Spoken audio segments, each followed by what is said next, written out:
Hey everyone, it's Marvel DC Fan here with another video, and this one is actually a pretty special video, honestly, because not only is it my birthday today, but also it's the second anniversary of the review channel. And man, did I not expect we get this far. Kind of doing this unscripted since, I just feel too lazy to write something out, but yeah, I just want to thank everybody who's been supporting me these last couple of years and all my close personal friends, my podcast crew, my friends, my family. All of you have been amazing, and I can't thank you enough for being with me on this wild ride. But since I started the channel 2 years ago, I kind of had this thought about doing, a special kind of video to celebrate, and besides having the obligatory update, I figured I'd share a special video just for you guys. So not too long after I started the channel, I uploaded my first review on September 19th 2020, and that was my Arkham Asylum review. And from then on, I reviewed just about every other Arkham game, from Arkham City to Arkham Origins, plus Blackgate and Arkham Knight to kind of cap everything off. And I thought for just kind of a side project on the channel, for videos like those that are grouped in a series, that I would do review compilations. So you can just watch all the reviews in said question in one fell swoop. And yeah. Is it lazy? Kind of. But is it fun? Definitely. So without further ado, and no more stalling, here is the first of my review compilations.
Well, I think it's finally time we actually start making some reviews on this channel. And in terms of reviewing video games, I think the best place to start, for me at least, is to look at a series that I love near and dear to my heart, the Batman Arkham series. Not only because it's one of my favorite game series with one of my favorite comic book characters, but it's also the series that helped start my old main channel, which is now turned into a dedicated Let's Play channel. Even though I started with Arkham Knight as my first LP, but hey, blame WB for delaying Return to Arkham, which is probably for the best. But with all great franchises, it starts with one incredible game. That game being Batman Arkham Asylum. Some things I want to note for this marathon is that I'm only covering the games that were released for console and PC, except for Arkham VR, since I don't own a VR headset at this time, so I'm saving it for another day. I'm also throwing in Blackgate because even though it started as a handheld companion to Arkham Origins, it was later released on digital storefronts such as XBLA, PSN, Steam, and the Wii U eShop. Also, no one really talks about it. I remember the first time I caught a glimpse of the teaser trailer all the way back in 2008, watching it in the previews for The Dark Knight on DVD.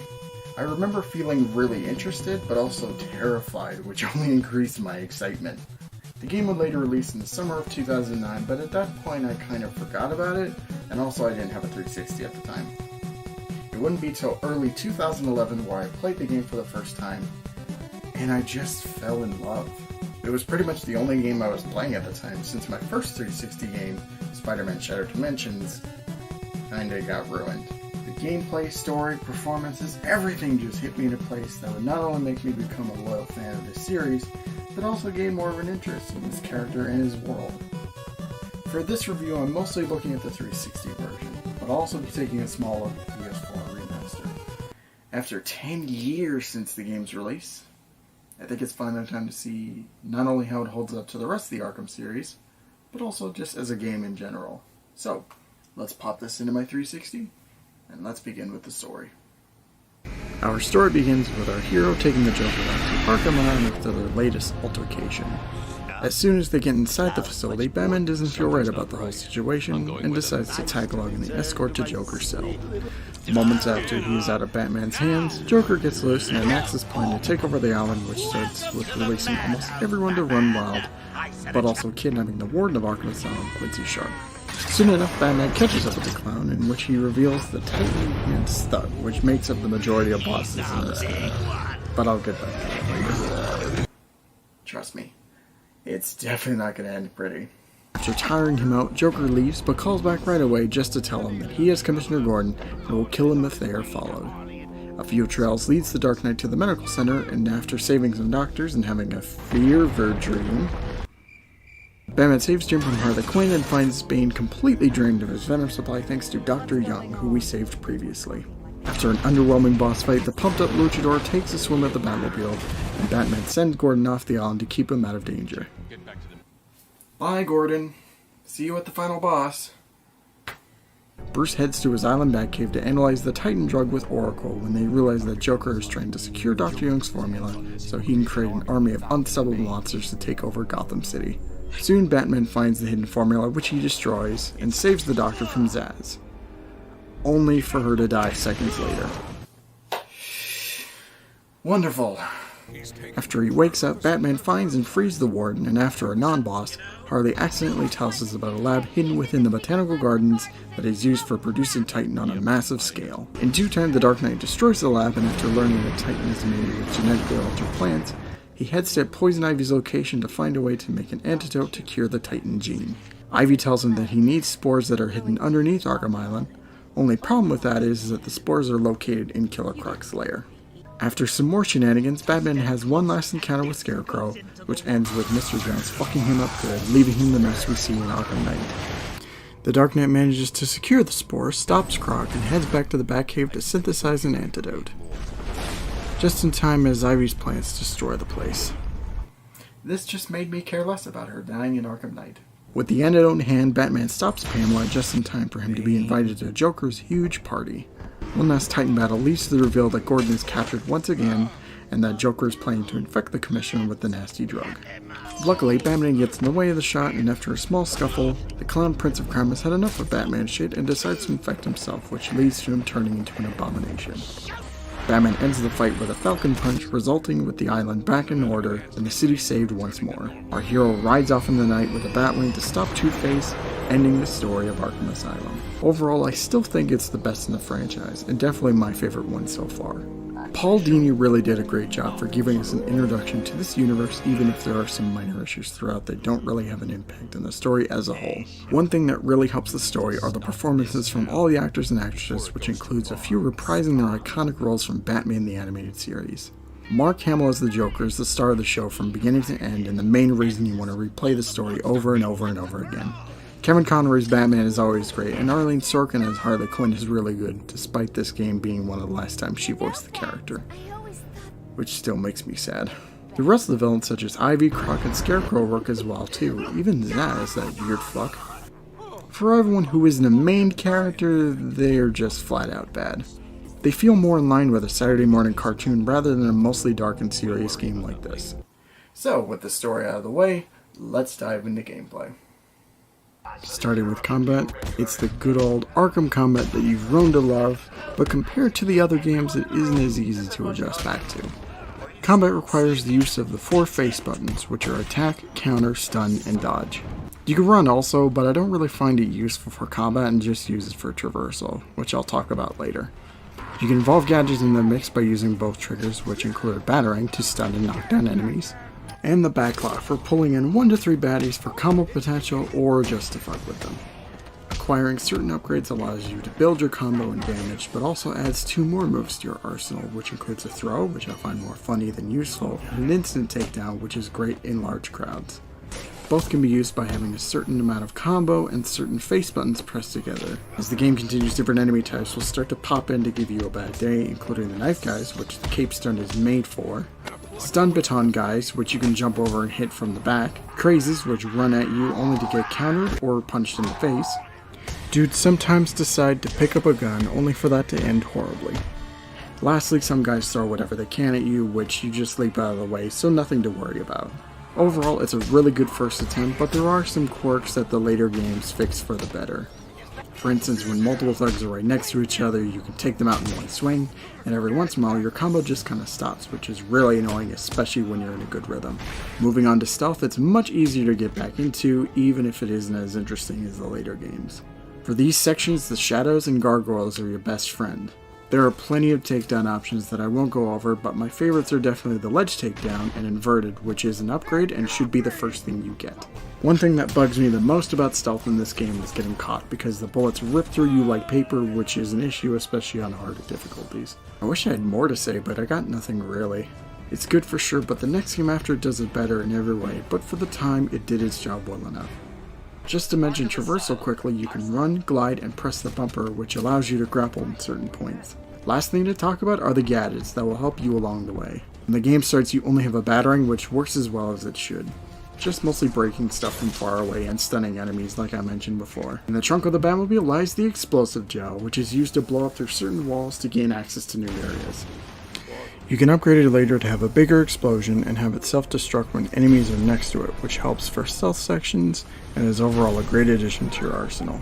First time in the Batcave, you pick up the Batclaw. Basically it just grabs objects and enemies from a distance and pulls vents from the wall. Later on you'll be able to shoot 3 claws at once to pull down certain walls, which is pretty cool. After you rescue the warden, you'll be able to use the cryptographic sequencer, in which you can hack into stuff like electronic doors and such. After destroying the Titan facility, we are delivered the line launcher, which is used for getting across large gaps and pits. Along with the main arsenal, there are some optional gadgets including the sonic batarang, the remote control batarang, and 2 or 3 batarangs bundled together. But the greatest gadget of all is detective mode. In this second vision, you can look through breakable walls, follow trails, x-ray thugs, and see if they're armed, investigate certain areas, teleport hidden goodies like Riddler trophies for example, and so much more. This is an excellent addition, but the only problem I find is that you might be spending a majority of the game in detective mode, so I really hope you like blue. Alright, with gameplay done, time to move on to the other stuff, so let's do that. Graphics are really good for the time of its release, but have definitely aged taking the other games into consideration. But one thing the other games don't have is a great sense of atmosphere. The dark and gothic imagery really gives each area a sense of personality, along with some excellent lighting. The character models look fine for the most part, but a lot of the time they just look like moving wax figures.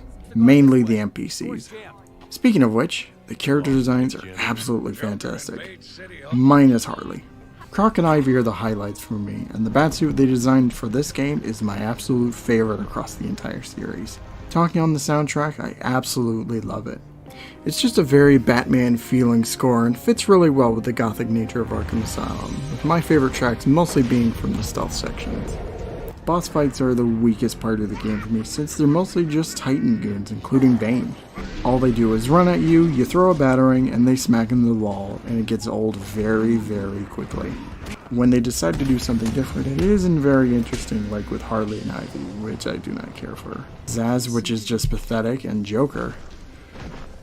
What did they do to you? Scarecrow and Killer Croc are definitely the best bosses, but in actuality they aren't really bosses at all. Arkham Asylum is made up of 3 main areas, each containing a number of places to visit such as the Botanical Gardens, Medical Facility, the Arkham Mansion, an Intensive Treatment Center, the Penitentiary, and finally the caves and sewers underneath everything. All across the island are trophies and puzzles, all thanks to the Riddler, who we won't be seeing the last of in this series. I know this will sound crazy, but I actually enjoyed completing the Riddler challenges in this game. Whoa, now before you murder me with your torches and pitchforks, let me explain. There isn't a whole lot of them to collect compared to the rest of the series. 240 in total, but all of them are close to each other and placed in spots that aren't tedious and annoying. To me, it feels really satisfying taking my new gadgets to areas I couldn't get those trophies previously. Also, they give you tons of XP, which helps for getting upgrades faster than intended. I didn't collect everything for this playthrough for the sake of keeping things moving, but every new playthrough for me is always 100% run. Now, I'm not saying it's perfect because Joker teeth and question marks are definitely the worst to go after, but it's more annoying than rage-inducing for sure. The Spirit of Arkham is kind of a mini side mission within the Riddler stuff, which I find really interesting and something I won't spoil for newcomers. Speaking of upgrades, after defeating enemies and collecting stuff, you'll fill up your XP meter and be able to purchase one upgrade per cycle. There are 20 of them and all of them are useful in some way. There are a wide variety, including combat gadgets, extra health, and the one stealth upgrade that I mentioned earlier. Every upgrade you get includes a terribly drawn image, which includes Batman getting ready to meme it up with Robin, and Batman realizing that Alfred left the oven on. Outside of the main game, there are some extras that are mostly unlocked by collecting Riddler stuff, which includes character bios, interview tapes, challenge maps, and statues. The bios are really cool because they give you tons of info and backstory on many of the characters in the Batman universe. Most of which are super obscure like Great White Shark, which is pretty neat. The interview tapes are featured with the major characters and tells a mini narrative that ranges from origin stories to stuff that happened weeks before the main story, which is both interesting and entertaining. The statues are really nothing to write home about. It's just the models from everyone who had a character and enemy types, including Titan Joker, which is still weird to look at. Last thing to talk about are the challenge maps, which is a mix of both combat and stealth challenges from all types of areas throughout the game, including some extra DLC ones. Combat is focused on getting a high score and a 3-bat ranking, but stealth is all about completing 3 mini tasks for 3 bats as well, which also extends to the extreme maps, and it's exactly how it sounds. The DLC maps aren't very interesting, aside from Crime Alley and the Scarecrow one. When you beat the game, you can play as an armored Batman in challenge mode, which actually looks pretty cool. And if you have a PS3, you're able to play as the Joker, which bugged me as a kid since I had an Xbox, which brings me to the remaster. Let's just get this over with.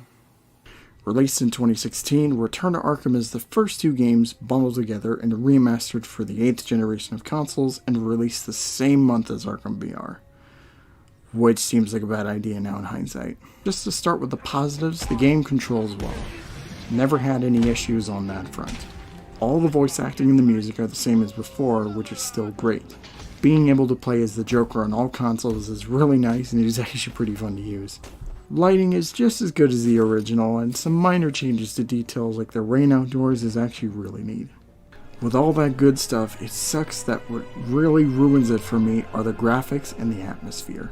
Environments for the most part are fine, but is a downfall considering that it doesn't look that much better than the original. Also, once were rich and beautiful areas that had charm and character to each of them, now just muted and have no personality. You can enter a new location and it'll just feel like you've already been there. You want to talk about massive hits? Well, just look at the character models. It's the same old wax figures, but even more melted. The worst offender for me is not only the best, but is also the worst model, and that is Batman. The overall look and detail of the suit is fantastic, but what ruins it is that fucking face. He looks like he just spent a month getting attacked in the face by 1,000 bees. It enraged me so much that I made a rant video about it on my old channel when I was feeling sick. I really wish this could have got another delay so that they could work on those areas and maybe add some mechanics from the other games, because if there's any Arkham game that needed it, it was this one. Overall, the core game within this remaster is fine and is still the same game that I love, but the overall experience can be described in one word: lazy. And this goes for both games in this collection. If you have an Xbox One or PS4 and want to start your Batman adventures, I cautiously recommend this for a very low price, but it's definitely better elsewhere on other systems.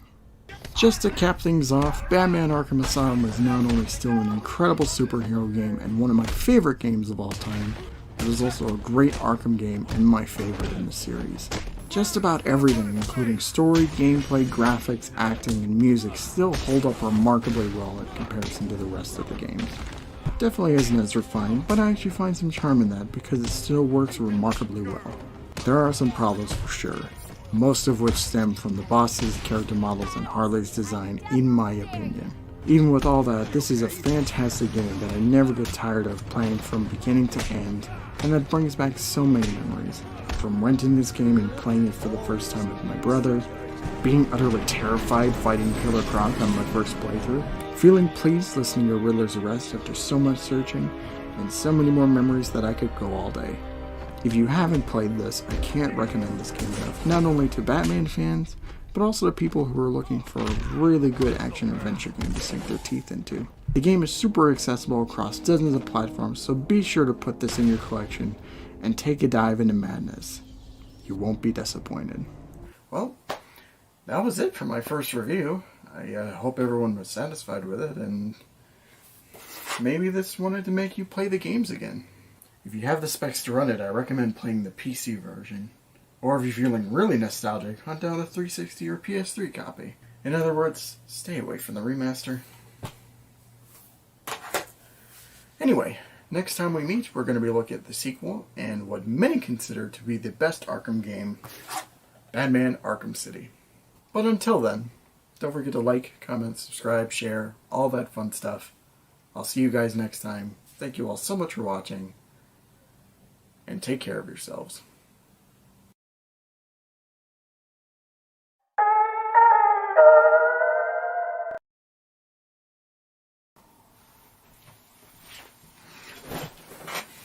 How's it going, everybody? And welcome back.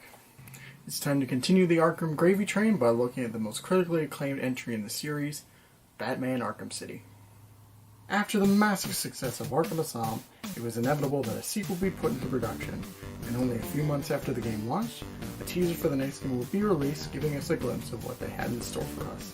More trailers and info would be released throughout 2010 and 2011, and this is where I was invested in the series after renting and later owning Arkham Asylum in 2011 and playing the utter shit out of it. October 18th was when the game was unleashed to the world, but I wouldn't get to play it until Christmas of that year, since it was my big Christmas game along with Spider-Man Edge of Time for the Wii.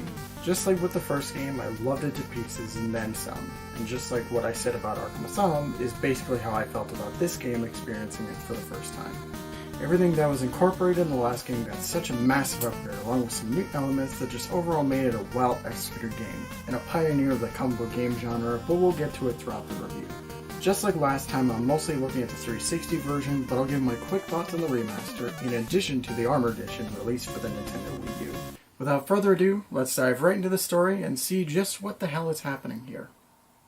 We begin this story 1 year after the events of Arkham Asylum, with our lovable billionaire playboy hosting a press conference trying to get Arkham City torn down, and this is happening right outside the walls of the prison. Great work, Bruce. Really smart thinking there. Unsurprisingly, he gets arrested by Tiger Guards and meets the man in charge of the prison, Dr. Hugo Strange, who reveals that he knows that Bruce Wayne is Batman and is planning on unleashing the mysterious Protocol 10 in due time. Soon enough, Bruce suits up and makes his way to the courthouse to save Catwoman from an acid bath from Two-Face. After hanging with Harvey, Batman saves Selina from being sniped and comes to the conclusion that Joker is responsible. He's soon led to the steel mill, only to find Joker dead in a wheelchair. Or is he? Nah, he's fine, managing to get a surprise attack on old Bats. Then Harley knocks him out.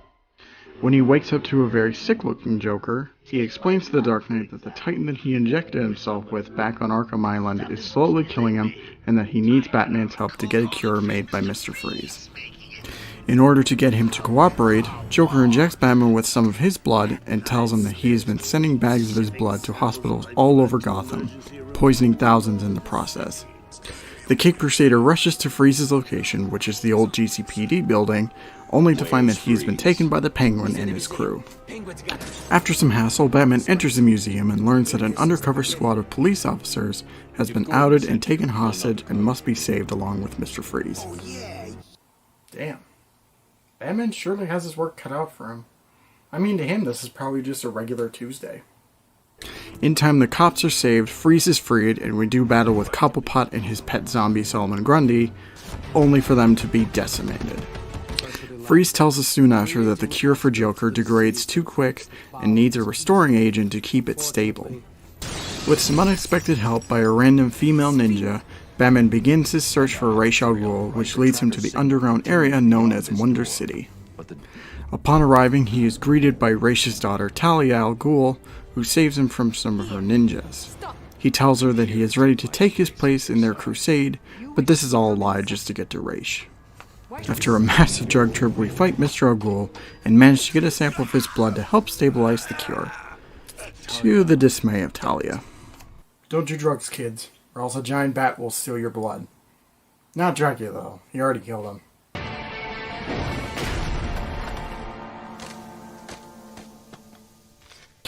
When we get to the surface and have a lovely chat with Quincy Sharp, we meet back up with Mr. Freeze, and he successfully manages to make the cure, but won't give it to us unless we save his frozen wife from Joker's grasp.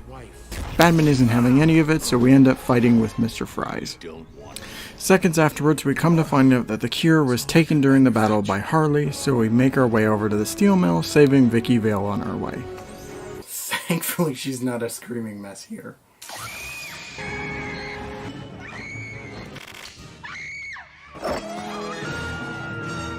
Stop!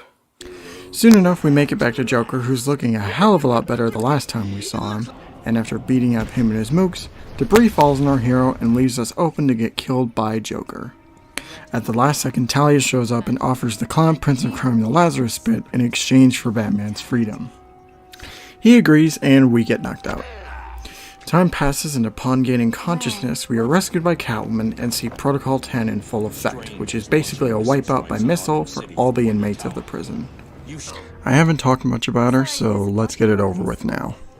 At various points in the story, you switch over control to Catwoman, and it's okay. Her plotline takes place all throughout the main story and is somehow confusing for something really simple. It's nothing major, it's just weird in terms of continuity of things already happening. Just to explain it, the second time you play as Selena, you head over to Poison Ivy to convince her to help break into a tiger vault, but it ends with you being hung upside down. By the time it cuts back to Catwoman and Ivy lets us go, Protocol 10 is just about to start, so... What the fuck happened? Like, was she just hanging there for hours, or... You know what? I'm gonna forget about it. Still stupid, though. But overall, her story is alright, even though it doesn't add anything to the major narrative.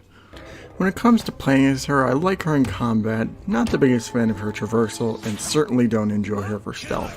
Mostly due to the boss she has, but I'll bring that up later.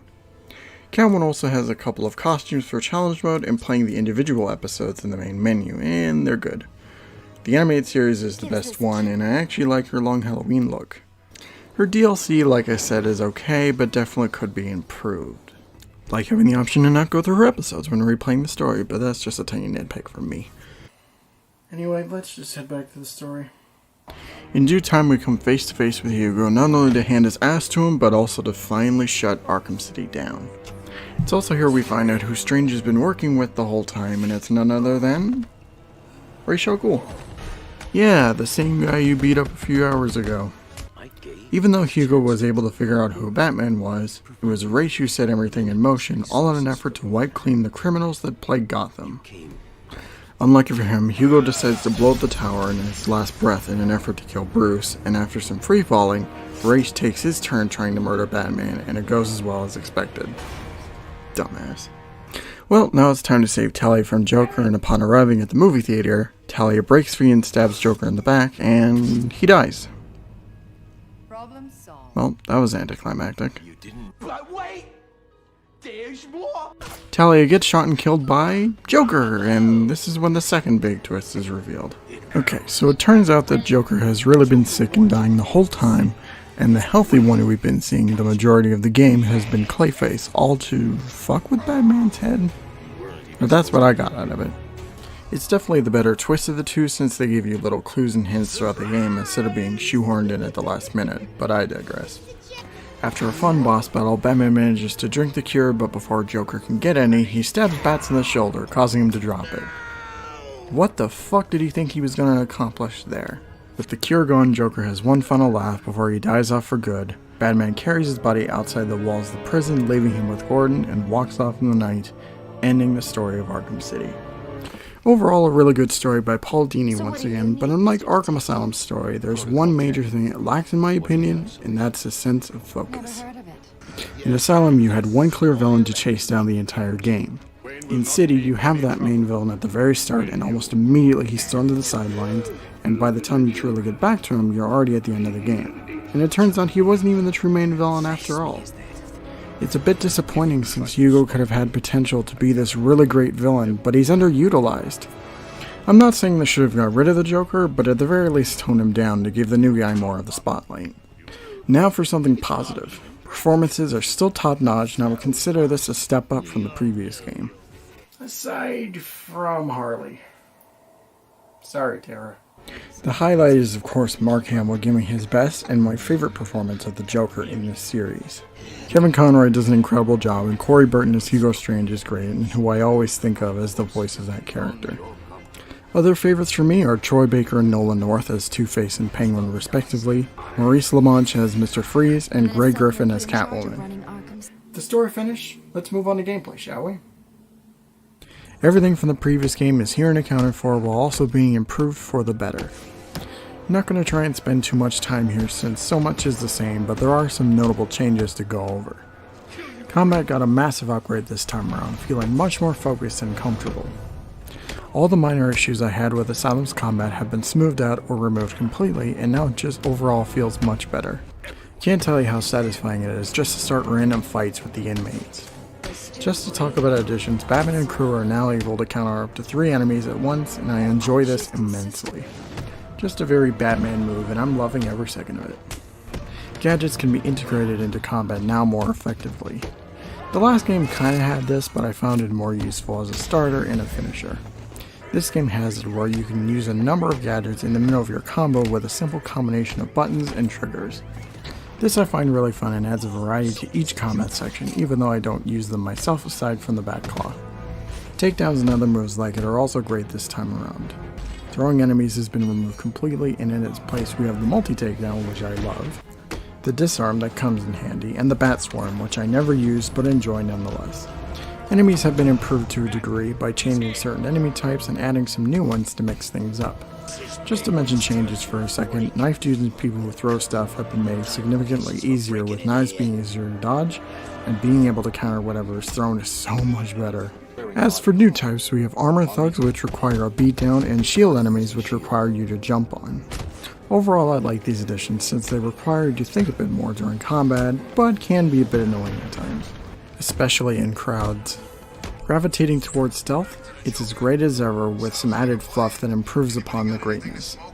Takedowns are all here and accounted for, including the inverted one, which is not an upgrade, thank God. New ones include double takedowns and window takedowns, which I love using when the opportunity comes up. Enemy types for stealth have been bulked up dramatically, and that's a good thing in my eyes.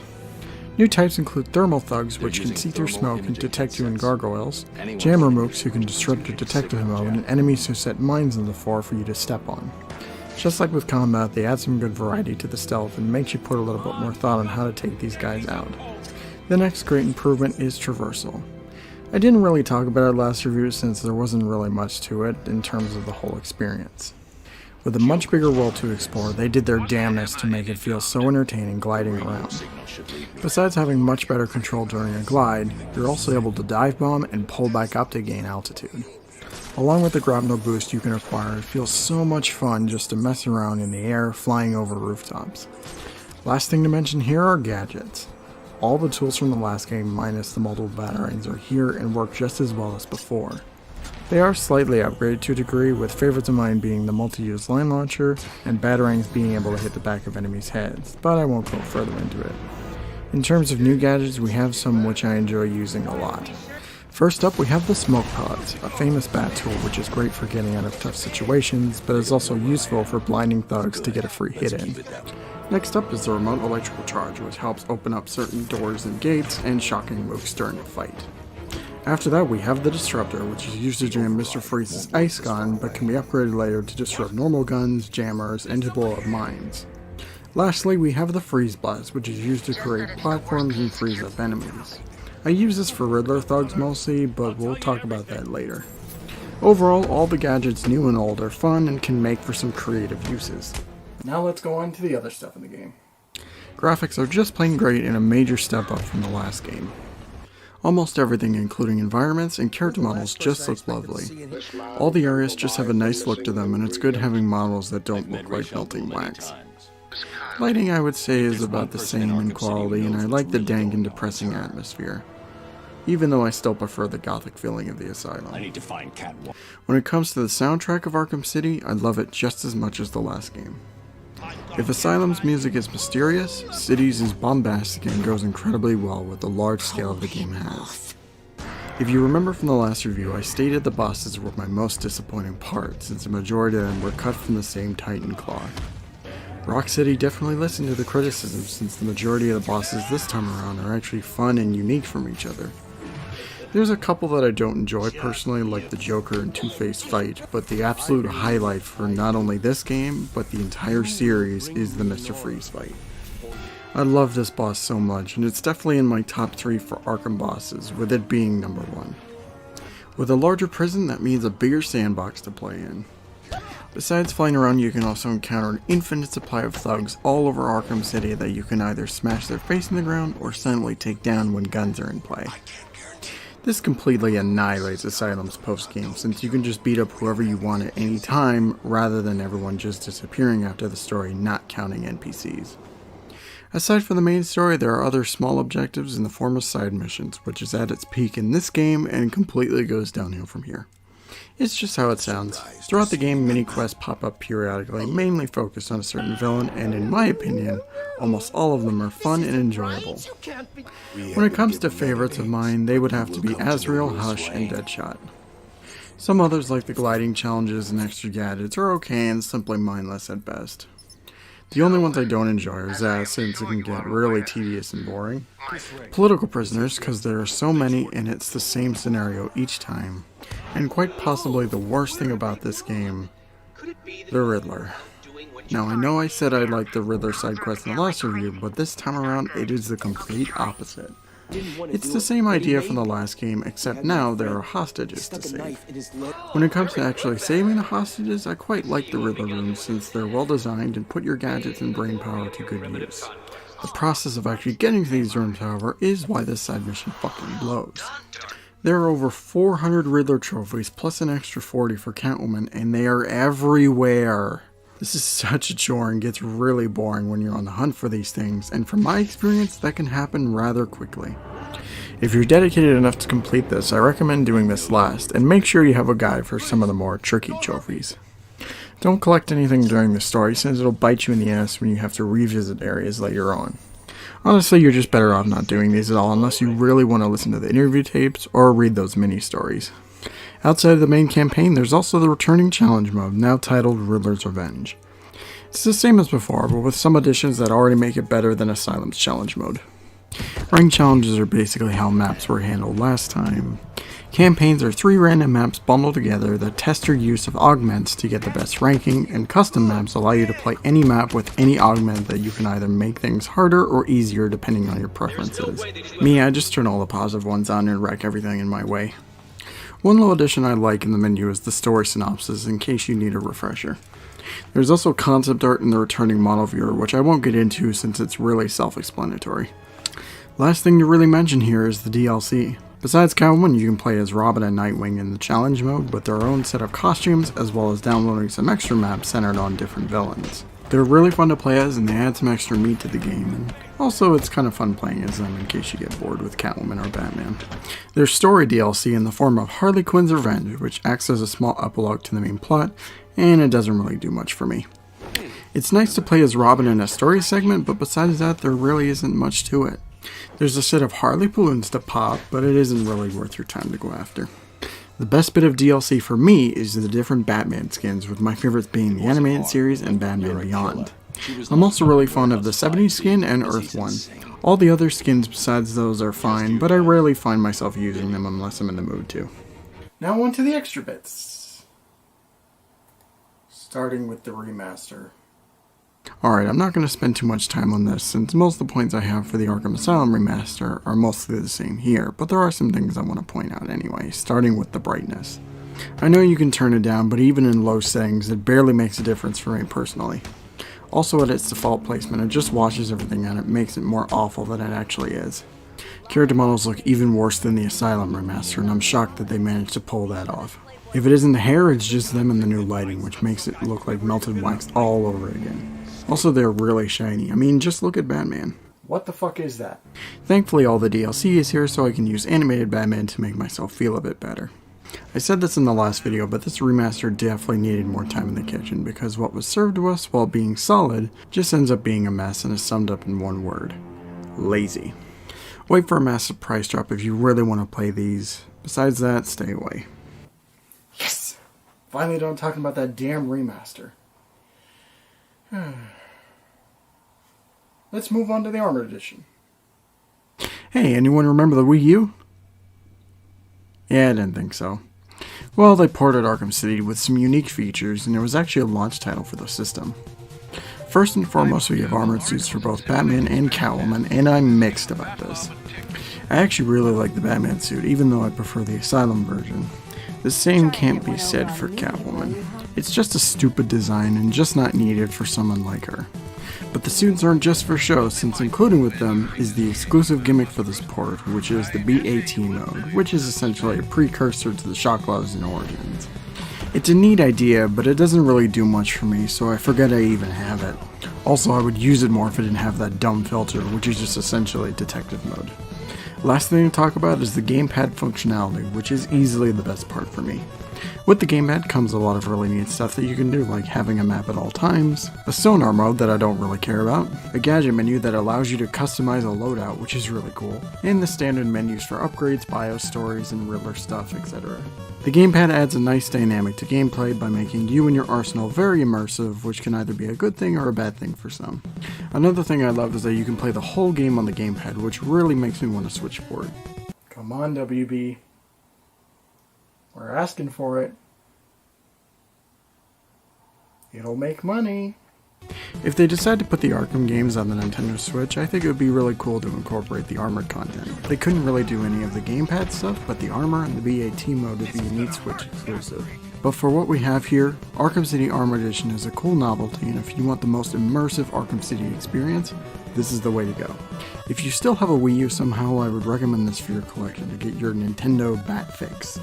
Now, even though Arkham Asylum is my favorite in the series, I would still say that Arkham City is the best in the series. Pretty much everything that worked in Asylum is improved for the better and just leads to a better experience overall. The biggest problems I have mostly are centered around the story and Riddler, which for one of these is just very minor, and the other is the Riddler. Need I say more? Besides the story, there is plenty of stuff to keep you busy in the open world, and challenge mode is entertaining with all the characters and skins to mess around with. This is a must-play for any Batman fan out there, and if you somehow weren't satisfied with Arkham Asylum, I'm convinced you'll have a better time with this game. I can't tell you how much time I've spent playing this, whether I was trying to speedrun the story or just gliding around looking for some punks to take down. The game is on everything, so be sure to play this and see one of the best things this character has brought us. So with that said, we're going to be taking a sidestep from the main trilogy and diving headfirst into prequel territory. So, next time we meet, we're going to be looking at Batman Arkham Origins. But until next time, I hope you all have a great night. Thank you so much for watching. Take care of yourselves.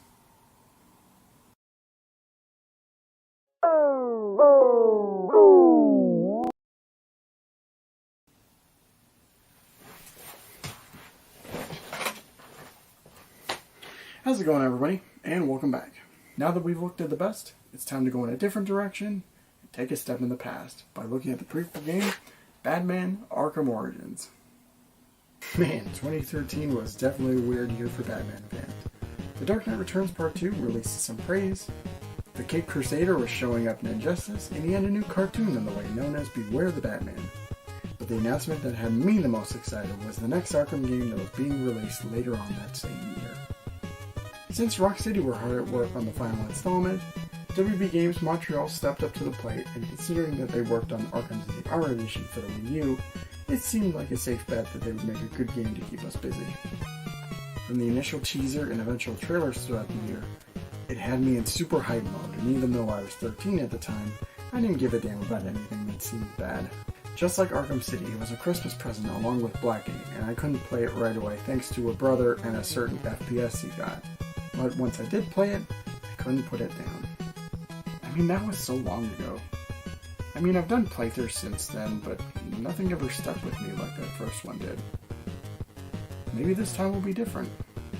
For this video, I decided to look at the Wii U version. Not only for a change of pace, but also my Xbox crashed mid-recording. But there is some content from that version that I will be talking about during the review. So then, are we ready to look back a bit? Well, too fucking bad. So, let's grab our Pro Controllers, and let's see how this origin story unfolds.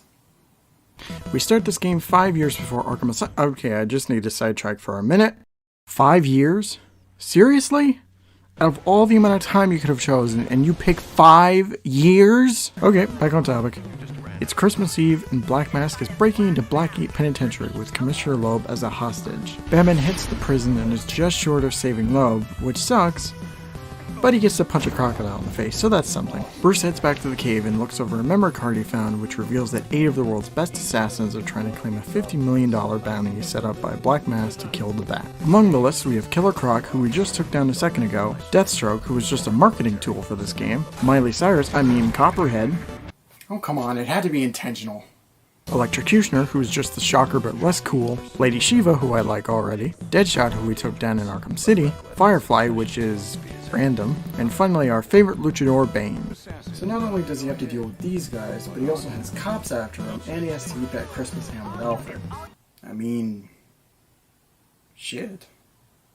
The Dark Knight begins his hunt by following up on a drone that showed up at Blackgate and is owned by the Penguin. Upon being tracked down and interrogated, Oswald reveals to us that Black Mask was murdered by an unknown individual in his apartment. After duking it out with Slade, Batman investigates the crime scene and pieces most of it together, but realizes he needs access to the National Criminal Database to solve the rest, and figure out who the mysterious Joker is. During our infiltration of the GCPD, Batman stumbles upon a young Barbara Gordon who tells us that in order to get full access to the database, he needs to go into the sewers, which we go do, but not before having a small scuffle with James Gordon, who is the captain at this time. After connecting, Batman concludes that Black Mask was kidnapped by the Joker and figures he is using him to gain access to his bank. Upon arriving, the big twist of the game is unraveled, and I'm still not a fan. So it turns out the Joker was impersonating Black Mask the entire time, and was the one responsible for putting the bounty on Batman. Come on guys, he just died one game ago. Leave the poor clown to rest. Even though the Joker is really entertaining in this game, it angers me because the spotlight should have been on everything else. It's the same problem I had with Arkham City's story, but it's even more frustrating here. They had a great concept, but sort of threw it out the window for another Batman vs. Joker story, which kinda works but isn't really necessary and ultimately disappointing. Back to the plot. Our hero ends up looking for the Joker at the steel mill where he frees Roma Sionis and has an encounter with Copperhead while he's poisoned. After getting cured and beating her, we track Joker's location all thanks to our buddy Electrocutioner. Too bad they reward him with this. Yikes. We make our way to the hotel and find the clown himself, but before we can do anything, Bane arrives and his boss fight ensues. Seconds before Bane leaves, Batman places a tracker on him, and after some free-falling, Joker is taken into custody and sent to Blackgate to be looked over by one Harleen Quinzel. Damn, ain't she in for a wild ride. Too bad it's not going to end well for her. Sorry, Puddin'. Right after a heated argument with Alfred, Batman locates the tracker only to discover that Bane knows that Bruce Wayne is Batman. Before Bruce can get back to the Batcave, Firefly shows up and starts attacking the bridge, threatening to blow it up with bombs. After taking Garfield down, we head back to the cave, but we're too late since Bane already destroyed the place and left Alfred to die. Thanks to some electric punches, Batman saves his butler, who encourages him to get back out there and stop the Joker again since he took over Blackgate. The Dark Knight infiltrates the prison yet again until he finds the Joker in this no-win scenario where he has to kill Bane or let Bane's heartbeat charge up an electric chair that will kill the Joker. Batman manages to cheat the scenario, and in his effort to revive Bane, he wakes up and pumps himself with this drug known as TN1. After beating the Hulk, Batman finds the Joker and proceeds to beat the ever-loving shit out of him, ending his reign of terror. For another 3 months. Gordon reflects on everything that happened throughout the night, realizing that the Batman can be a force of good in Gotham, ending the story of Arkham Origins. Overall, the story is definitely entertaining, but there are some major factors that really set it back for me. I mentioned the Joker bit earlier, but another thing that bothers me is that the assassins don't play more of a key role in the story aside from Bane. most of which are just done after one fight, and some like Deadshot and Shiva are relegated to being side quests, which is disappointing. Talking about performances for a second, the highlight for me this time is Roger Craig Smith as Batman. You can really feel the intensity and anger, and he just works as a younger Batman. Troy Baker has an amazing performance as the Joker, but one minor nitpick is that some of his moments he leans too hard on trying to sound like Mark Hamill, and it can be distracting. Alright, time to move on to gameplay. In terms of combat and stealth, little to nothing has changed from the last game, but there are some things I want to mention. Takedowns can be upgraded to be used more than once, which is an inclusion that I love very much. Kinda sounded like I rhymed there. Batman has a stance now, which I don't know what this is for, but thought I'd mention it anyway. Enemies are a lot more aggressive this time around, and I don't like this at all. You could be blindsided by 3 different guys in sequence, and that gets annoying pretty fast. Speaking of enemies, some new types that were added, including the martial artists and the brutes. Martial artists are able to counter you, so be sure to pay attention, and brutes just require a massive beatdown. Be sure to use the shock gloves on them, especially when they're armored. There's also Bane type thugs who could just fuck off. I guess it's a good segue, but yes, there are some new gadgets, plus some other ones that are changed that I want to go over. After beating Deathstroke, you take the remote claw, which allows you to anchor between 2 points and walk on it like a tightrope. You can also use it as a makeshift line launcher since it isn't in the game. Before raiding the GCPD, you grab the concussion detonator, which I've used a total of 3 times since I've got this game. It just makes enemies go nuts, and I don't really find it that useful. Now we have the glue grenade instead of the freezing one, which serves the same purpose. It just traps enemies and makes platforms for you to ride on. Lastly, from the Electrocutioner's corpse comes the shock gloves. This isn't anything new since Arkham City Armored Edition did this first, but unlike that game, it's a massive improvement here. It's broken in any fight, which is why I keep it reserved for certain enemies and boss fights. As a whole, the new gadgets are serviceable, but not really interesting to me. The remote claw has more value than the others since you can get more use out of it, and it is fun seeing enemies hang from guardrails and collide into each other. Time to talk about the other stuff, so let's get on with it. Yes, get on with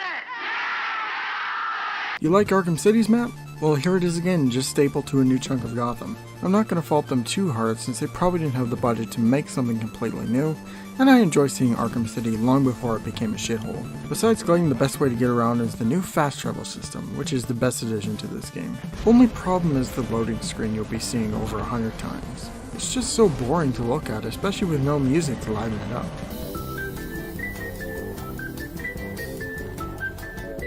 Also, getting other travel points is a pain in the ass since they tie it into side missions. Speaking of which, Arkham Origins has its own variety of side activities, which are destroying certain objects, beating up people, or taking down some bad guys, which include D-listers and major villains from the story. I don't really have a favorite here, but a couple that stick out to me are Anarchy and Mad Hatter, since they're overall not bad. Shiva, Deadshot, and Black Mask are relegated to just being mooks, which is kinda sad. And we can't forget about the Riddler, who is going by Enigma at this time. Aside from collecting data packs, there are also thugs to interrogate, network relays to smash, and towers to unlock travel points for the Batwing. Enigma as a whole is a boring mess of a side mission that is best just to skip out on. You can also do some crime scenes sprinkled throughout the city, which is neat. I forgot to talk about it earlier, but basically it reconstructs the crime as it happened, and all I can say, it's a neat addition. As a whole, side missions are just kind of mediocre and not really memorable to me.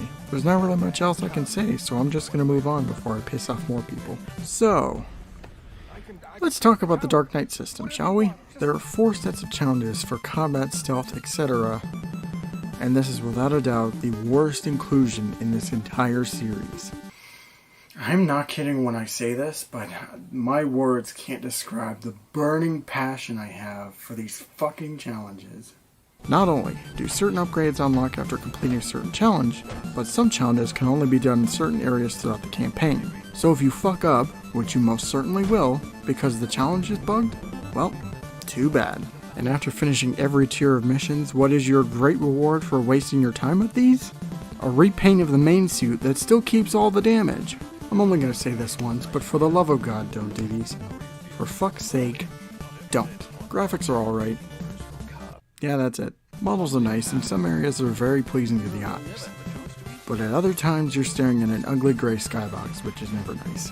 The soundtrack is forgettable. It's nothing bad or anything, it's just I can't think of any other track other than the main theme of the game. Upon beating the game on normal or higher, you unlock New Game Plus, and upon beating that, you unlock I Am the Night mode, which is basically you die once, that's it. Challenge ramps are literally the same besides the new training area, And just like before, this is where you get to play as the DLC characters such as Deathstroke, who is pretty fun, and Bruce Wayne from the Initiation Pack. I like playing as him, but he just kind of feels like a wasted slot to me. Also, for completionists, if you decide to get all the medals as Batman, you unlock the Injustice costume, which is actually kind of cool, and a nice reward for all the hassle. When it comes to DLC, you got stuff like the Black Mask Challenge maps, which are whatever, and then you got the Batman skins, which are awesome. My favorites are definitely both Lantern skins and the Long Halloween Batman. Earth 2 and the First Appearance skin are pretty nice, and Noelle has actually grown on me since before I didn't really like it that much. There are some weird additions like Throw Killer and Round Table, which I don't mind personally. And if you have a PS3, you can play as Adam West Batman and Jean-Paul Valley Nightfall Batman, which is reason enough to get a PS3 copy. Or you could just mod the PC version and get them along with the other Lost skins. Anybody remember 1 Million? Or the New 52 Metallic skin? Yeah, I didn't think so. Last DLC to mention is the Cold Cold Heart DLC, which is a story pack that is similar to Harley Quinn's Revenge, and is honestly better in my opinion. It's just a retelling of Heart of Ice, but they change enough to make it fit in the Arkhamverse, and... it just works. Sorry, Zach. I guess the last thing to talk about is the multiplayer, which I didn't play. The Wii U version lacks this feature, and I don't really feel like paying Xbox Live Gold for something I'm not really interested in playing. It's just 2 teams of 3 with Joker and Bane's thugs, with Batman and Robin trying to stop both factions. Even just by looking at it, who asked for this? It's just unnecessary and ain't worth your time. In conclusion, Batman Arkham Origins is a really solid action-adventure game with a decent story and noteworthy characters. But I would be lying to myself if I said it was a great Batman game and one of the better games in this franchise. Even though it has pretty much all the elements that made the other games great, it somehow makes it worse and kinda a chore to play at times. This is by no means a bad game, and I would rather play this than the Telltale games, but thinking about this game just makes me want to play Arkham City again, or even Asylum for that matter. I recommend this more for a story playthrough than anything, since I feel like other stuff to do isn't all that satisfying. The game is on almost everything, and I recommend waiting for a sale to experience this game for yourself. Hopefully you'll have a better time than I did. Man, finally glad to get this video out. We only got 2 more of these things to go. With that said, next time we meet we're going to be looking at the companion game that released alongside this one, Batman Arkham Origins Blackgate. Until that next review, I hope you guys have a great night. Thank you all so much for watching, and take care of yourselves.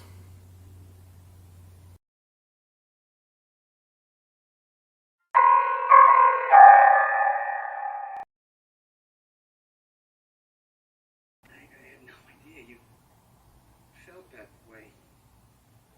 Cat? Oh, Peter, you poor, pathetic asshole.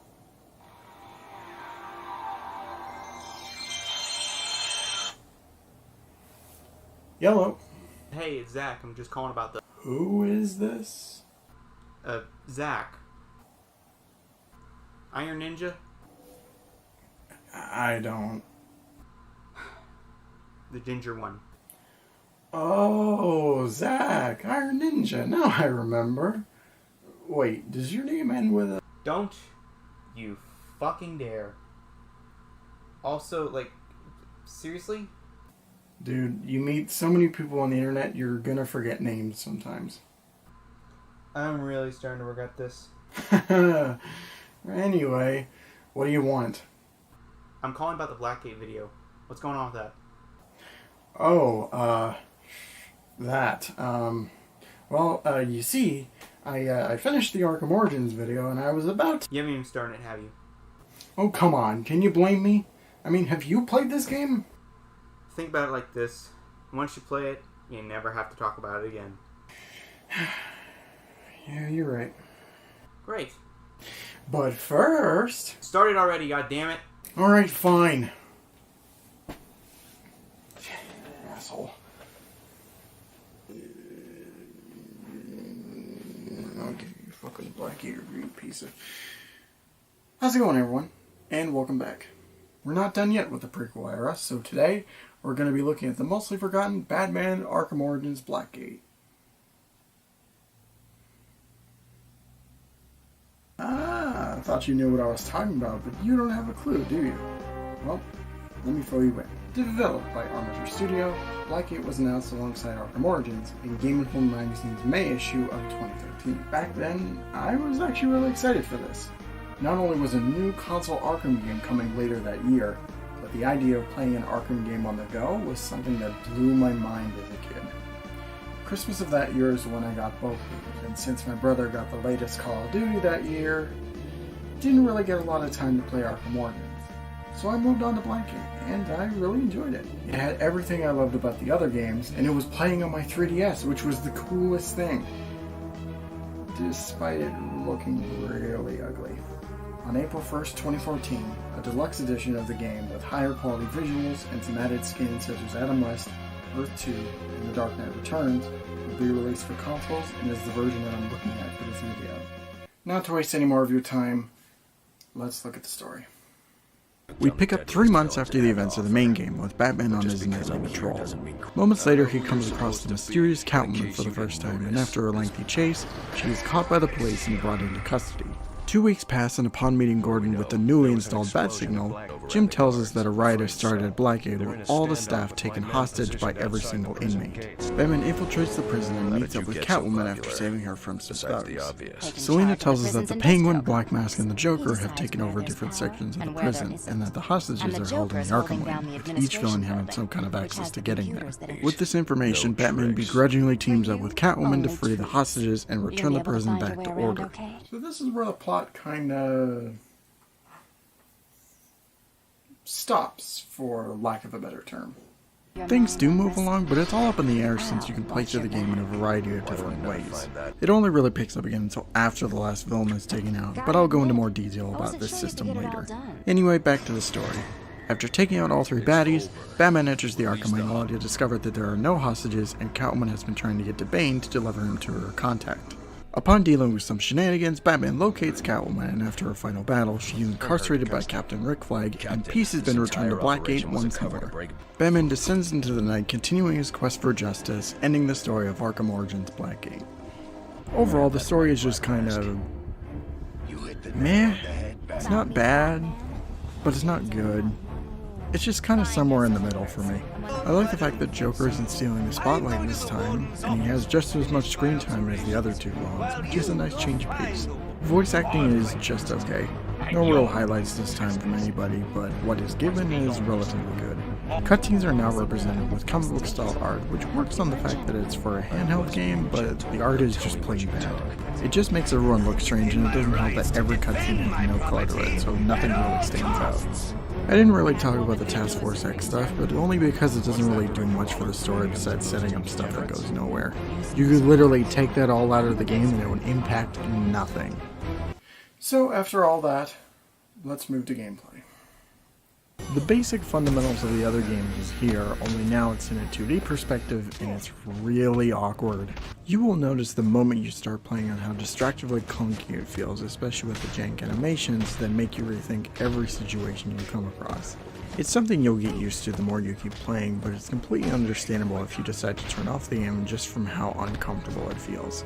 The more I think about it, the overall structure kind of reminds me a lot of Arkham Asylum, which even though it's a game I'm familiar with, this just isn't cutting it. Just to talk about stealth for a second, it's just bad, and I'd actually say it's worse than the combat in this game. If it's not the broken and cheap AI you're dealing with, it's the gameplay that is fighting you the entire time, which just makes every scenario feel like a chore to play through. In an Arkham game, so for gadgets, the grand total we have for this game is 4. Yeah, that's a thing. You can find the other gadgets across the prison in these giant crates, along with their upgrades.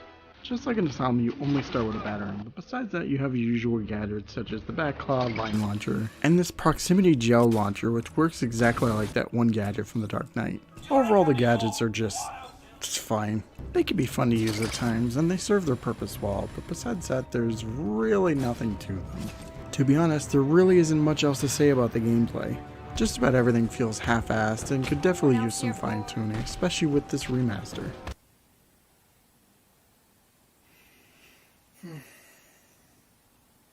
Oh.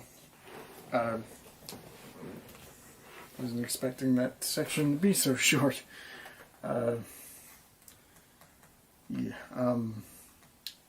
let's move on to the other stuff, shall we?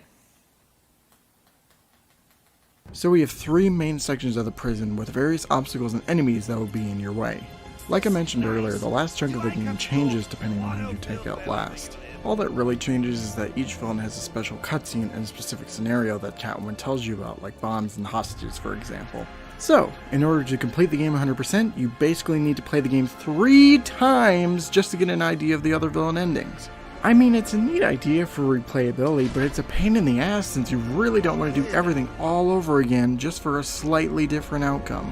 Throughout each section are small collectibles to break, including penguin cages, Joker teeth, and black masks. I guess I should have mentioned this already, but in order to break objects and progress, you need to hold the scan button and analyze a certain object, but there's just one little issue with that. You're already in detective mode, so why do you need to scan it? It brings the pace to an absolute slog because you have to stop every second just to scan a wall that you've already broke 50 times before. I've been holding this off, but throughout the game are these scannable items that make up a case file when it's completed, and to me, this is absolutely positively the worst mechanic ever implemented into an Arkham game. Oh yeah, it sucks more than the worst nightmare challenges and every Riddler trophy combined, which from my experience is really fucking saying a lot here. Firstly, the clues themselves are really tiny, which is a problem when they blend into the background super easily. The only indication that you're right next to one is if Batman moves his head ever so slightly. Secondly, depending on the case, you might be looking through one specific area, which is frustrating enough given how the map is designed. Or, they'll have you go all over Blackgate, possibly for 6 fucking clues. I mean, this is just excruciating seeing how boring it is to travel through the prison already. For your sanity, don't even bother tracking these fucking things down. Unless you're an achievement whore, or you really just hate yourself. What are you looking at? Let's just talk about something else before I lose more brain cells. Gotta say, the map is way better than the 3DS version. It's still kind of an issue since the map is backward for some reason, but having it in 3D just makes it a whole lot easier to navigate around. Bosses are a mixed bag for me. There's a couple that I enjoy, like Bronze Tiger and Joker. Deadshot and Black Mask are fine, but the Penguin and the final Catwoman fight I do not like at all. And then you got something like Solomon Grundy, which...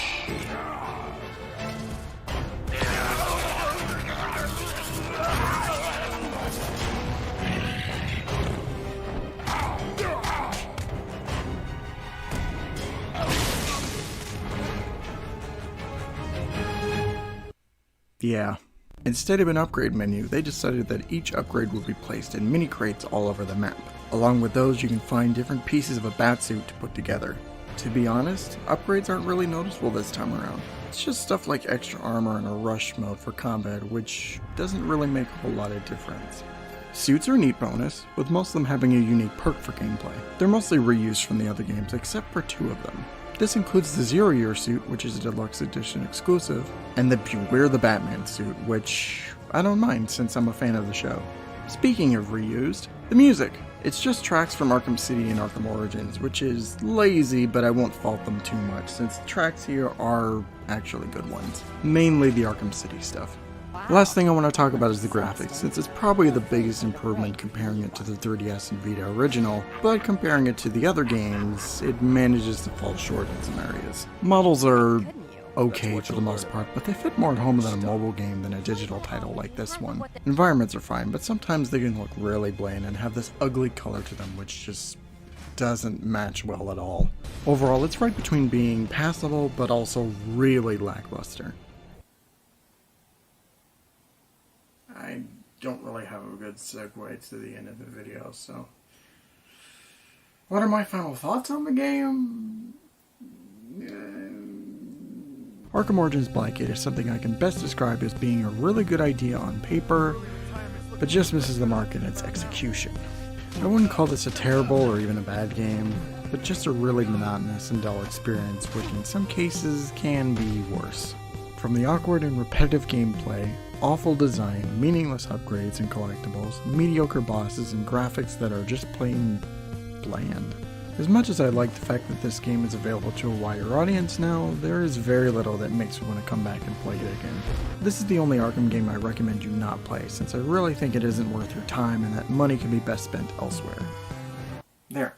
Game's done. Review's finished. You fucking happy? Maybe. You don't know how tempted I am to change your name in my contact to Zach with an... Alright, I'll stop. Best damn review I've seen in 2.5 years about Arkham Origins Blackgate on 3DS. Wait, are you doing... Wait, did you do Deluxe Edition? I wasn't watching the video. Thank you, kind sir. So, the next one's Arkham Knight? Yep, you're right. Last Arkham game to talk about until I get a VR headset or decide to look at those mobile games. Good luck with that. You said it. So, you know what you're doing after Batman? I don't know. Still thinking about it. What about... I'm doing Destroy All Humans before I even touch Fallout. Oh. Okay.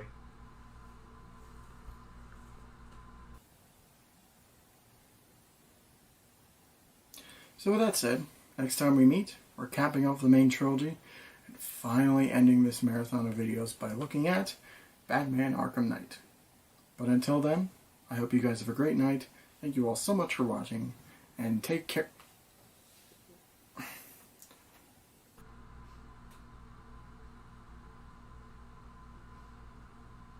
Why are you still here?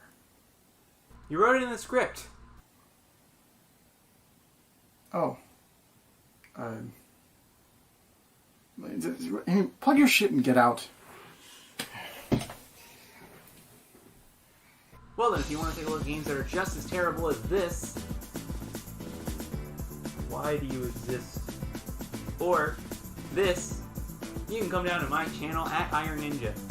I do reviews, and I'm planning on various other reviews at the moment. If I'm not too busy playing Ghost of Tsushima. Or planning even more reviews that I really don't have the time for. Or planning collabs with people.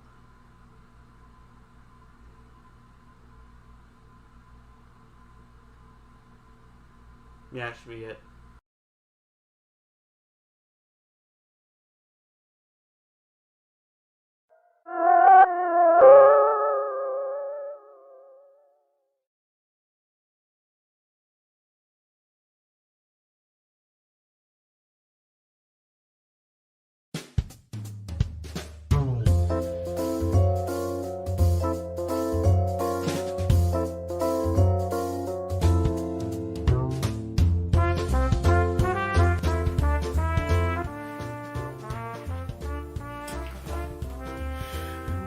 Well, as you can see, you've made some changes to the room, and also since the game is Halloween themed, the outfit seemed appropriate. But anyway, how's it going, everybody? And welcome back. We have finally reached the climax of... Wait, that doesn't sound right. It is about time we got the game that finished... Oh, fuck. Martha. Arkham Knight. You saw the title. You know why you're here. Let's just get on with it. To tell you the truth, I actually wasn't around when the game was announced.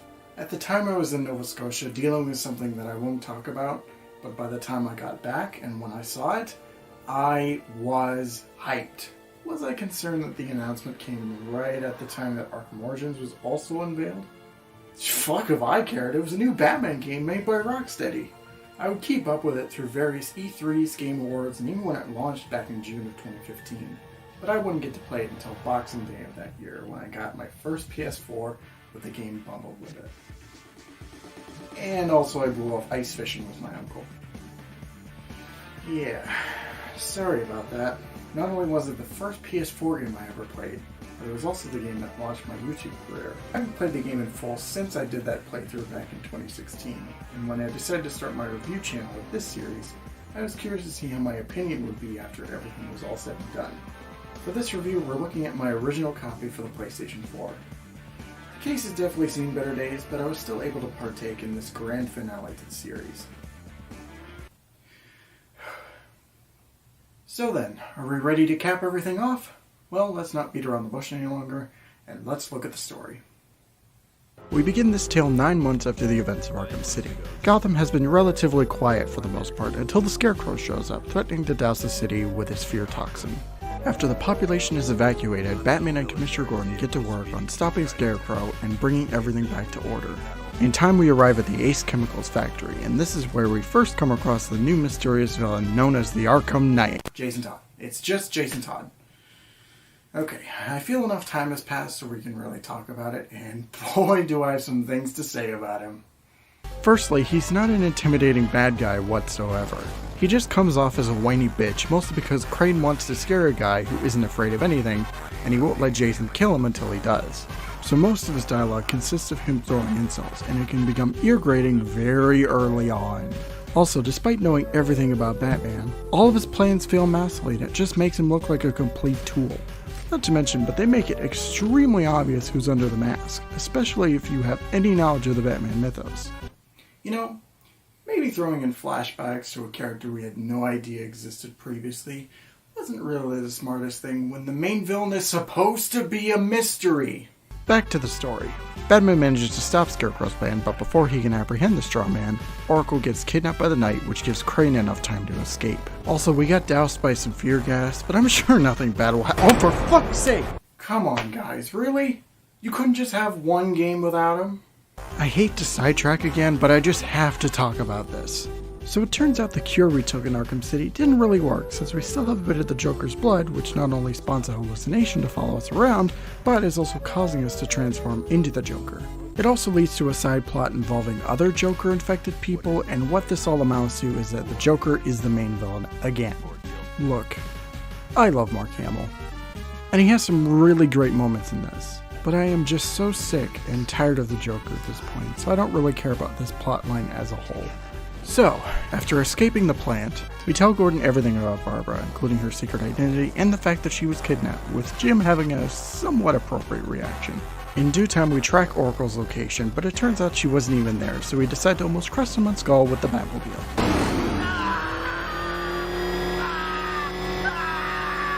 With intel from Nightwing, we confront the Penguin, who tells us that Scarecrow and company are taking over some airships from one Simon Stagg, who may or may not be working with them. Turns out he is, and he's developing this thing called the Cloudburst, which we'll see a bit later. Due to some bullshit, Scarecrow pieces out, and after an obviously fake death scene, Batman asks for the help of Poison Ivy, who we locked up earlier, since she's immune to Scarecrow's toxin. After rescuing some trees, never thought I'd say that, and a tiny encounter with Harley, the villains decide to activate the Cloudburst, blanketing the entire city in toxin, proclaiming it as the City of Fear. You think the plan would have worked better if, I don't know, the city wasn't evacuated? Yes, the plan needs to be stopped regardless, but it feels so strange for someone trying to put the fear in people. You aren't really doing your job right when you yourself told them to leave. Also, doesn't this cripple all the militia soldiers who are patrolling the watchtowers? Not to mention all the roadblocks and APCs you have on the street. What about the drones? Are they powered by the Nimbus cells? If they weren't, how would you know that they could still function? Who thought any of this was a good idea? Also, this Cloudburst shit is still functioning by the next day.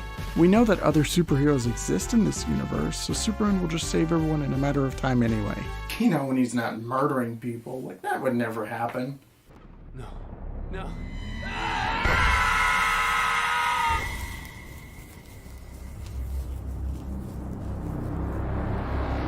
Oh shit. In time, the Cloudburst is destroyed, and Ivy uses the last of her power to extinguish the fear gas, costing her life in the process. Oh, you see, she's not so bad. Still pissed about the Batcave, though.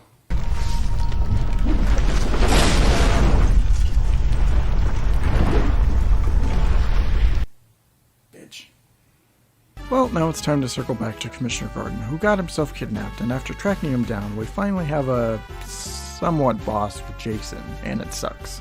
After saying our sorries, we head to the roof with June to take in Scarecrow, and in the process, we learn that Barbara never died at all! Shocker! With a fake betrayal and some free-falling, we take Babs back to the GCPD, and after a massive tank battle, we learn that Robin was kidnapped by Scarecrow. This prompts Batman to surrender himself not only to save Tim's life, but also Jim, who we saw fly away in the helicopters earlier. After a fun wink to the audience, we arrive at what remains of Arkham Asylum, where we are strapped to a gurney and Scarecrow forces Jim to remove the cowl on live television. Now that the world knows that Bruce Wayne is Batman, Crane injects us with some of his fear juice, and at the same time Batman has an eternal battle with the Joker, which he obviously wins because... I'm vengeance.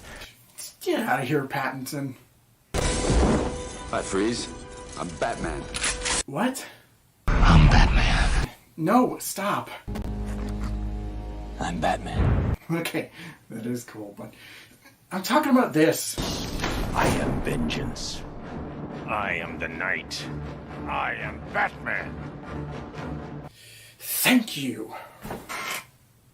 With the Joker purged, I guess? Batman stops Scarecrow with a bit of help from the Red Hood, finally putting this night to an end. Okay. 1. Why didn't Batman take Scarecrow down as soon as the truck doors open? It's not like he's much of a threat anyway, since at this point he's all alone with no backup and all he has is a gun, which you've disarmed plenty of times beforehand. 2. He could have broken free at any time. It's not like he needed Jason anyway, since this character is known to be a master escape artist. 3. Why the fuck was Jason even there? Did Bruce saying sorry really work? Is there something I'm missing here? 4. Where was the rest of Batman's allies? Even if Catwoman isn't saved at this point, Nightwing is still in the city looking for white vans. Depending on which ending, Azrael could have chipped in a little. And if you finished all 3 side missions, this is even more mind-boggling. Besides them, there's also the Justice League, so... what gives? 5. How does locking the Joker up just cure Batman completely? Even if the mental aspect of this ridiculous disease is beat, wouldn't he still physically turn into the Joker anyway? Last but not least, why is the finale like this? There were so many better ways they could have done this, but the final product just leaves my mind scrambling with how many stupid decisions were made, and the plot holes that just anger me to no end. God, my head is hurting. Let's just finish this recap already. With Scarecrow locked up, Bruce activates the Nightfall Protocol, which upon arriving home, it blows up the mansion, leading to— God damn it! I'm done. Jeez, what a mess of a story. If it's not the structure that leaves you perplexed with more plot holes than you can fucking count, it's the fact that almost every character is a complete idiot who makes the worst possible choices imaginable. It's really sad that the only 2 characters I can root for are Lucius Fox and Aaron Cash, who are just doing their jobs. Still, that doesn't compare to who I think is the worst offender, which is Batman himself. No disrespect to Kevin, who always gives his A-game with what he's given, but besides being the version of the character who does everything alone, which is a tire trend anyway, pretty much everything he does is just wrong, and it comes off like he's just being a massive emotionless dick. There were so many avenues they could have taken with this character after Arkham City, and they do absolutely nothing substantial. Getting into the other cast members, the returning ones do a fine job, and some of the recastings like Gordon and Scarecrow I enjoy a lot. The ones I don't like are Barbara and Arkham Knight. They just feel miscast, and in Jason's case, it's even more weird since Troy Baker played Tim Drake in Arkham City. As for Barbara though, I know that she wasn't really a main character in the previous games, but Kimberly Brooks did a great job with her performance, and this decision feels especially strange given that this is the grand finale and she's not a part of it. Alright, I've just about had enough talking about this dumpster fire of a story. Let's move on to gameplay, for Christ's sake.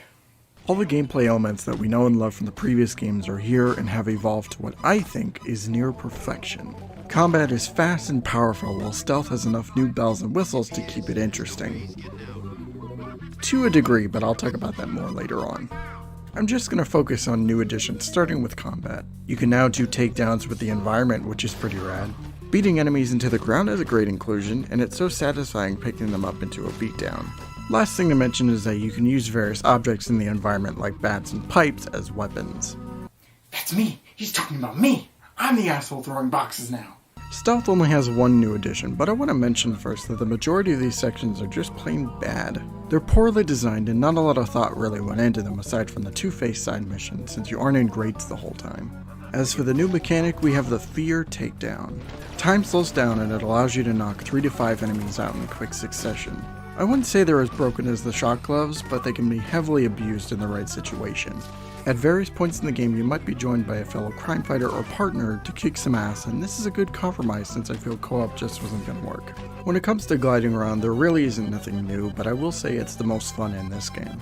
The sense of speed and control is just incredible, and I would say it's actually more fun than driving around. We'll get to it. Pretty much all the gadgets from Arkham City are here, with a couple of new toys to play with. First up is the Disruptor, which is used for jamming weapons and tagging vehicles, allowing you to track them. Second is the Voice Synthesizer, which allows you to open certain doors and trick enemies using other people's voices. Yeah. Last thing I want to mention is that I have mixed feelings on how picking gadgets work. Instead of using the D-pad, they decided to implement a gadget wheel and it works. It's something you'll get used to as you play the game, but when it comes to picking a gadget quickly, it's awful. Talking about enemy types, they crank the dial to 11 with anyone involved with the militia. Yeah, I don't know where to start with this exactly, but no, we'll just rapid fire this bitch. First we have the medics who can revive fallen enemies and give mooks electric shields. Ninjas who can drop off walls and drop off each other. Big armor guys with blade shields or just shock gloves. Sentry guns, enemies who can trigger in detective mode, and enemies who are just immune to your detective mode. It's definitely a neat challenge, but sometimes it can be a bit much, and certainly not so friendly with newcomers. Last thing to talk about is the main selling point of the game, and that is the Batmobile. When it comes to just it's amazingly satisfying and makes you feel like you're on patrol, despite the fact that you're destroying/murdering everything in your way. One of my favorite things to do is eject out of the seat and go into an ultra-fast glide. But it's the other half of the equation that's a major issue with the game, and it's the tank battles. Very frequently you are bombarded by the malicious drones, and this just becomes soul-wrenchingly tiring. You're already spending a majority of your time in the car, but throwing in these boring and repetitive battles just brings the game to a screeching halt. Another frustrating thing is that when you look at the tank battles on their own mechanically, they're actually kind of neat. The issue with that is that it happens so often, and this gameplay doesn't work for Batman whatsoever. I don't know where else to mention this, but tracking clues and doing stealth sections in the Batmobile is just plain stupid. So, after all that, let's get into the other stuff with this game, and buckle in folks, this is gonna be a long one. Graphics are absolutely stunning, and I would still consider this one of the best looking games of the last generation. There's so much effort and detail that it always amazes me every time I play it. Just like Origins, music isn't really memorable to me aside from the menu theme. It's nothing bad, but I just can't think of another piece right off the top of my head. Bosses are just plain lame. If it's not a tank, it's a QTE. There's not one that stands out to me as something more than bad. Now it's time to talk about the open world, which is apparently 30 times larger than Arkham City, and I really like it. It's fun to glide and drive around in, and I always get a kick of beating the crap out of thugs whenever I feel like it. With an open world superhero game comes a bundle of side missions. Overall, there are some that I enjoy kinda, but most others are not very good at all. Like the militia stuff, which I find tedious and annoying, and is basically half of what you'll be doing in the open world. These are just not fun, and it all leads to a repeat Arkham Knight boss with Deathstroke, which just rubs more salt in the wound. Some missions like Firefly and Man-Bat are kinda fun. Azrael and Hush are disappointing plot-wise, especially how well they were set up in Arkham City, and a couple like Deacon Blackfire and Professor Pig feel very last minute. The best side missions are definitely the DLC ones, but I'll get into that soon. Challenge maps, concept art, the model viewer, and New Game Plus are all here and accounted for, except for the new intro. I mean, what the fuck?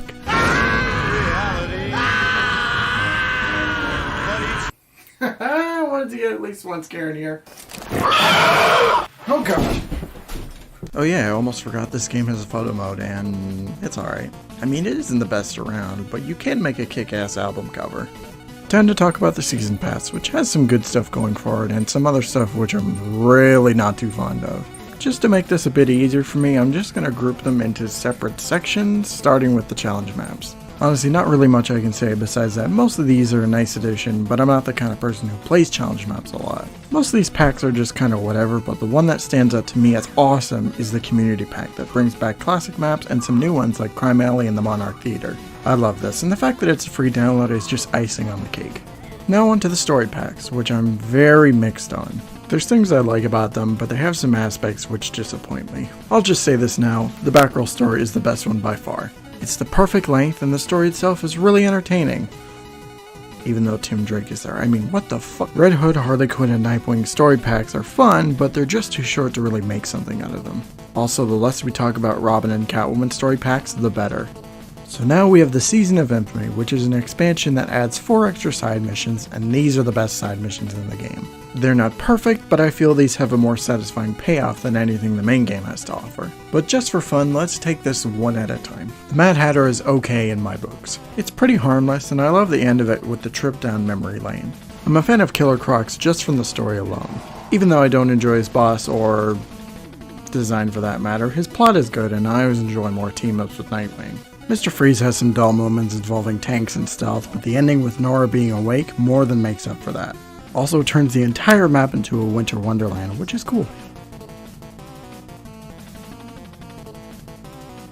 The beginning was a bit slow for the Racial Rule one, but after arriving at the hospital is when everything kicks into high gear. The choice at the end is why I think this is the best of the bunch. Honestly, the whole expansion itself is worth the price, and I recommend you check it out. Last of the Season Pass is the various skins and Batmobiles, and these are always awesome. A lot of them are reused, which is a bit of a bummer, but the detail on these are absolutely incredible. My favorites are definitely the 89 movie skin, Batman Beyond, and... oh, he's back. My boy is back. There you have it. Best game confirmed. For the Batmobiles, besides having lazy repaints, there are also a variety of classic vehicles from movies and television, with my go-tos being the Keaton-mobile and the Arkham Asylum Batmobile. Just like Origins and Asylum, there is some PlayStation exclusive content, which includes the 60s Batman skin, Justice League 3000, and most recently the R2 Dark Knight skin. There's also the Scarecrow racetracks, but I forgot to put that in the script. It's a shame because other 60s related DLC came out for other consoles, and everyone has been wanting the R2 skin since the game's release. Hell, I even did a rant about it on my old main channel, and it's one of my most popular videos there. As of December of last year, we got some content in the form of Anime Batman and Zero Nod Batman and a free update. This is great since the only way you can get them beforehand was having a WB Play account, which is no longer an option. Like I said, the Season Pass has some stuff going for it, but even though it's not selling at $40 anymore, I'd still wait for a price drop. Last note I want to leave on is the completion reward, because after doing everything in the main campaign and New Game Plus, what do you get for your troubles? A repaint of the default skin. Oh. So, that's 100% reward, huh? Okay. Okay. Okay.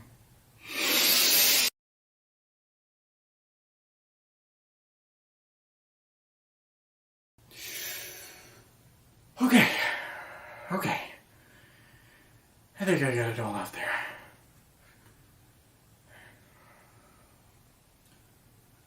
Let's close the review out, shall we?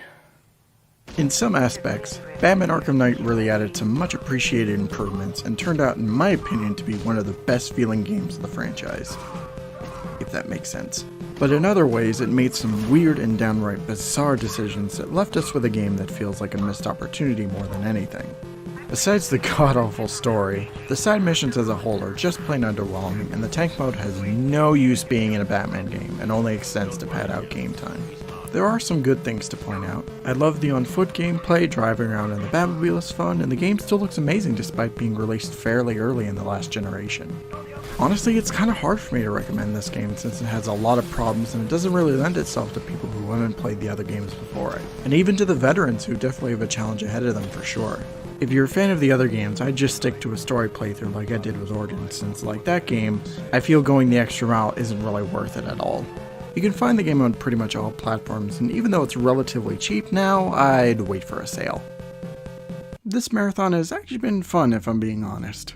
I can always count on the Batman games to give me an enjoyable time, and despite not having the highest regards for a couple of these games like Knight and Origins, I can find something to admire and have a good time with in the end anyway. To the folks over at Rock City Studios and anybody else that had a hand in making these games, I just want to personally say thank you for not only giving us a franchise that will be remembered and cherished, but also redefining a superhero from someone who was a dead end in the industry to a pillar of the genre that will be shined upon for years to come. We love you, Batman, and here's to a bright future. I can't believe it. We're done. We're actually done with these games. Yep. No VR spin-offs or mobile games to look at here. surely none of them exist. Alright, fine. I'll look at them. But not now. Maybe I'll look at them when that Suicide Squad game finally comes out. I mean, it is in the Arkhamverse after all, but... man. I'm all Batmaned out. What to look at now?